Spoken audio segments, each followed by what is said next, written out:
साहब एक बार मेरी बात सुन लीजिए। क्या है? खुले पैसे नहीं है, जाओ यहाँ से। मैडम आप गलत समझ रही हैं।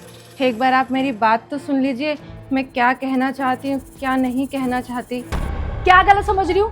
सुबह सुबह पैसे मांगने आ जाते हैं, हम मीटिंग के लिए लेट हो रहे हैं, तुम जाओ यहाँ से। हमारे पास पैसे नहीं है खुले, सुबह होती नहीं है और इनका भीख मांगना शुरू हो जाता है। निकलो यहाँ से। नहीं नहीं मैडम, मैं यहाँ पर भीख मांगने नहीं आई हूँ। आप प्लीज़ मेरी बात तो सुन लीजिए, मैं क्या कहना चाहती हूँ। मुझे साहब से बात करनी है। देखने में तो तुम सही सलामत लग रही हो, पैर हाथ भी तुम्हारे अच्छे खासे हैं, तुम्हें शर्म नहीं आती भीख मांगते हुए? सुबह सुबह भीख मांगने आ जाती हो, जाओ यहाँ से। मैडम जी, मैं जब से यहाँ पर आई हूँ और मैं यही देख रही हूँ कि आप मेरी बेइज्जती पे बेइज्जती किए जा रहे हैं, लेकिन मैं चुपचाप खड़े होकर सब कुछ सुन रही हूँ।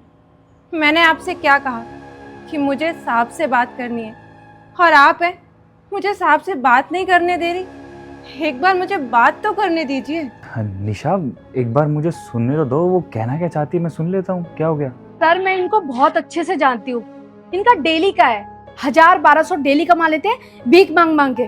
और सर हम ही लोग हैं जो इनको पैसे देते हैं, हम लोगों ने ना इनकी आदत बिगाड़ रखी है। आप खुद देखिए ना सर, दिखने में तंदुरुस्त लग रही है पर भीख मांगनी है। काम तो करना नहीं होता इनको, क्योंकि भीख मांगने में मजा आता है इनको। नहीं नहीं मैडम जी, मुझे पैसा नहीं चाहिए, आप मेरी बस बात सुन लीजिए। हाँ मुझे बहुत अच्छे से पता है तुम जैसे भिखारियों का। तुम पैसे नहीं मांगोगे, तुम ये बोलोगे मैडम जी हमें कुछ खिला दो, है ना? और तुम जैसे भिखारियों को बहुत अच्छे से पता होता है कि हमारे पास टाइम तो होता नहीं है, थक हार के हम तुम्हें पैसे दे देंगे और तुम उन पैसों का जाके नशा करोगे। मैडम जी बस रहने दीजिए, इतनी देर से मैं आपको एक बात बताने की कोशिश कर रही हूँ, लेकिन आप तो सुनने को राजी नहीं है। खैर छोड़िए, आपसे क्या बहस करना। अमीर लोग हैं ना, गरीबों को दबाना ही आता है।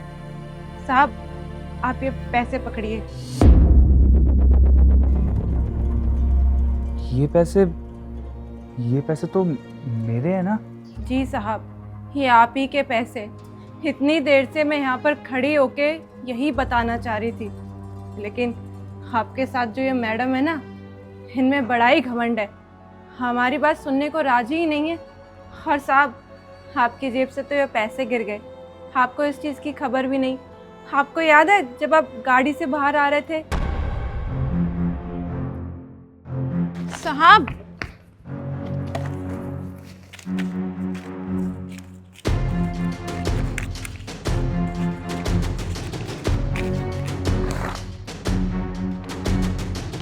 एक काम करती हूँ, ये पैसे अपने पास रख लेती हूँ। वैसे भी मैं इतनी दूर गांव से शहर पैसे कमाने तो आई हूँ, साहब को तो पता भी नहीं चलेगा। पागल हो गई है क्या? तू भूल गई माँ ने क्या सिखाया था कि शहर जा रही है, किसी के साथ कुछ गलत मत करना। अगर तू किसी के साथ गलत करेगी ना तो वो वापस गलत तेरे साथ होगा। पर साहब ने तो देखा भी नहीं, उनके पैसे गिर गए और आसपास भी कोई नजर नहीं आ रहा। लेकिन ऊपर वाला तो देख रहा है ना, उसके पास एक बड़ी सी किताब है जिसमें वो सबके कर्मों का हिसाब लिखता है। लेकिन इतने सारे पैसों से मुझे बहुत सारी मदद मिल जाएगी। एक काम करती हूँ, रख ही लेती हूँ, साहब को क्या ही पता चलेगा। नहीं, साहब ने ये पैसे ना बड़ी मेहनत से कमाए होंगे, और मेहनत से कमाए हुए पैसों की कीमत ना मैं बहुत अच्छे से जानती हूँ। जब मैं गांव रहती थी, जब बहुत सारे घरों में काम करती थी, तब जाके इससे भी कम पैसा कमा पाती थी। और साहब के पास तो इतना सारा पैसा है। इतना सारा पैसा कमाने के लिए तो साहब ने कितनी मेहनत करी होगी।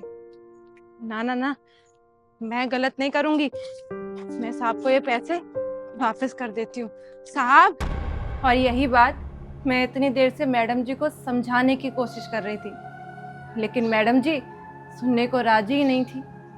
मुझे अच्छे से पता था कि ये पैसा आपका है और मैं बहुत अच्छे से जानती हूँ साहब, पैसा ना बहुत मेहनत से कमाया जाता है और इसी पैसे को कमाने के लिए ना मैं गांव से इतनी दूर शहर आई हूँ। और साहब ये आपकी मेहनत का पैसा है और आपकी मेहनत का पैसा मैं कैसे रख सकती थी। और मैडम जी आप हैं, मुझे भिखारिन कहे जा रही थी। मेरा पहनावा देख के पता नहीं क्या क्या सुना दिया। मैं गरीब जरूर हूँ लेकिन ईमानदार हूँ साहब। सॉरी दीदी, मैंने आपको गलत समझ लिया। नहीं नहीं मैडम जी, कोई बात नहीं। आपको आपकी गलती का एहसास है, इससे ज्यादा हमें क्या ही चाहिए। और साहब जी आप ना अपने पूरे पैसे गिन लीजिए, मैंने एक भी पैसा नहीं चुराए, आपके पूरे पैसे हैं। ठीक है साहब, अब मैं चलती हूँ। अरे सुनिए बहन, वैसे एक बात कहनी पड़ेगी। आज के ज़माने में अगर किसी को इतने सारे पैसे मिल जाए ना तो कोई जल्दी से ये पैसे किसी को लौटाता नहीं है। इतनी ईमानदारी आज के ज़माने में किसी में मिलनी बहुत मुश्किल है। लेकिन मैं पूछना चाहूँगा तुमसे, तुम्हारे अंदर इतनी ईमानदारी कैसे आई? तुमने ये पैसे क्यों लौटाए मुझे? सही कहा साहब आपने। मेरी जगह कोई और होती तो आपके ये पैसे लेके ना कब की चली जाती, लेकिन मैं ऐसी नहीं हूँ। मेरी माँ ने मुझे बहुत अच्छे संस्कार दिए, तभी तो मैंने आपके पैसे ये वापस कर दिए।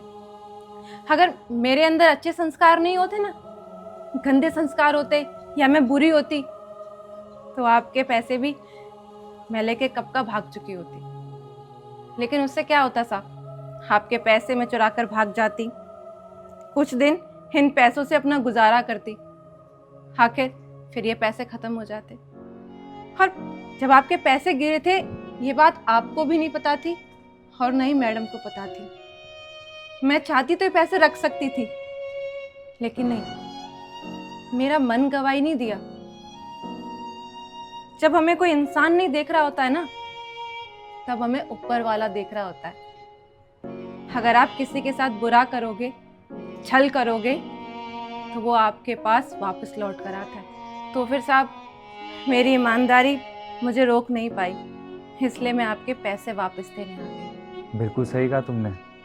तुम सच में बहुत ईमानदार हो और तुम्हारे घर वालों ने तुम्हें बहुत अच्छी परवरिश से पाल पोस के बड़ा भी किया है। बहुत समझदार हो तुम। आज के ज़माने में भला किसी को इतने पैसे मिले और वो ऐसे खुशी खुशी किसी को उसके पैसे वापस लौटा दे, ऐसे तो पॉसिबल ही नहीं है। सच में तुम बहुत ईमानदार लड़की हो।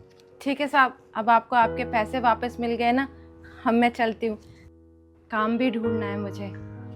रुकिए, तुमने भी बातों बातों में बताया था तुम गांव से यहाँ पे नौकरी की तलाश में आई हो, तो अभी कहीं तुम नौकरी कर रही हो या फिर अभी भी जॉब नहीं मिली है? नहीं साहब, काम तो मैं कहीं नहीं कर रही, बस काम की तलाश में हूँ। वो क्या है ना, मेरा जो गांव वाला घर है ना, जब बारिश वगैरह पड़ती है तो छत में से पानी टपकता है। इस वजह से मेरी माँ को बहुत दिक्कत होती है। अब माँ को दिक्कत में देख कर ना मुझे बड़ा दुख होता है। तो मैंने बस यही सोचा कि मैं शहर आऊँगी, खूब सारा पैसा कमाऊँगी, तब जाके ना गांव में बड़ा सा घर बनवाऊँगी अपनी माँ के लिए। तो बस साहब इसलिए भटक रही थी काम की तलाश में। देखो, मेरी कंपनी में भी हायरिंग चल रही है और मुझे तुम्हारी जैसी ईमानदार वर्कर्स की बहुत ज़रूरत है। अगर तुम चाहो तो मेरी कंपनी में जॉब कर सकती हो। मुझे भी तुम्हारी जैसी ईमानदार एक एम्प्लॉय मिल जाएगी और तुम्हें काम का काम मिल जाएगा। टाइम पे तुम्हें सैलरी प्रोवाइड करवा दूंगा। बताओ, कंपनी में काम करोगी? ठीक है साहब, मैं कर लूँगी नौकरी। आपका बहुत बहुत धन्यवाद। और हाँ, रहने और खाने की बिल्कुल भी चिंता मत करना। मेरी कंपनी तुम्हें रहने और खाने की सारी व्यवस्था प्रोवाइड करवा देगी, ठीक है? और तुम्हारी सैलरी रहेगी महीने की 16,000 रुपये। बहुत है इतने? बहुत बहुत धन्यवाद साहब जी, बहुत बहुत धन्यवाद। मैं शब्दों में बयान नहीं कर सकती कि आपने मेरी कितनी बड़ी मदद कर दी है। कल करेक्ट 10 बजे मेरे ऑफिस आ जाना। ये मेरी मैनेजर है, इसका नाम निशा है। ये कल की मीटिंग के बारे में तुम्हें बता देगी, ठीक है? टाइम से आ जाना। चलता हूँ।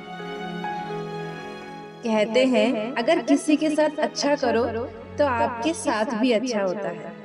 अब देखिए ना, हमने साहब को पैसे दिए और साहब ने हमें नौकरी। ऊपर वाले के यहाँ देर है, अंधेर नहीं।